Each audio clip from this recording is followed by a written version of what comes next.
Chief Justice Martha Koome has protested the alleged withdrawal of a security detail and officers attached to the Judiciary Police Unit, reducing them, terming it one that undermines the independence of courts. These allegations coming days after the Ethics and Anti-Corruption Commission announced plans to begin a probe into the courts and a petition filed calling for the sacking of all the 7 Supreme Court judges. The judiciary made the claims in a letter addressed to the Interior Cabinet Secretary Kipchumba Murkomen and the Inspector General of Police Douglas Kanja. In the letter, the judiciary says the move threatens institutional integrity and sets a dangerous precedent that suggests key constitutional offices can be undermined through external pressure and retaliation. It adds that the withdrawal of the CJ security is an affront to the separation of powers, where each arm of government is expected to operate independently and in total respect of the autonomy of others. The CJ's office, the letter adds, is now exposed to vulnerabilities, compromising its ability to perform its constitutional mandate. The National Police Service, through the spokesperson Resila Onyango, has denied the claims, saying the CJ security has not been withdrawn. Pearl Newsbeat. The National Cohesion and Integration Commission has cautioned political leaders, or rather politicians, against making remarks that could destabilize the country. The Commission has expressed concern over the rising divisive rhetoric bordering on hate speech and ethnic contempt prevalent on social media and at public rallies in recent weeks, while acknowledging the Article 33 of the 2010 Constitution guarantees freedom of expression.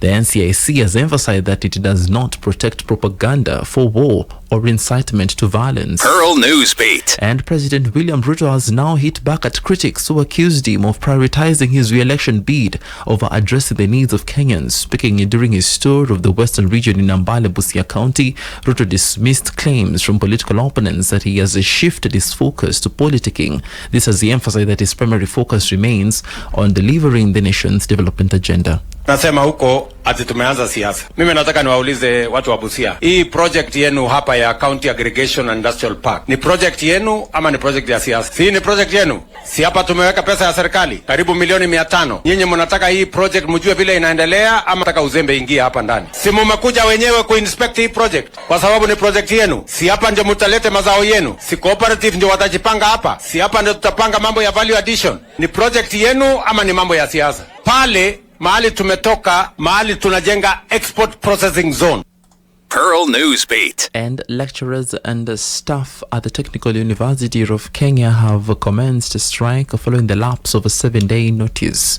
The workers accuse Parliament, the Treasury and the Ministry of Education of ignoring their grievances, which include unpaid salaries in September and the institution's failure to remit statutory deductions and SACCO contributions. The staff has vowed to remain on strike until the demands are met and a collective bargaining agreement is realized.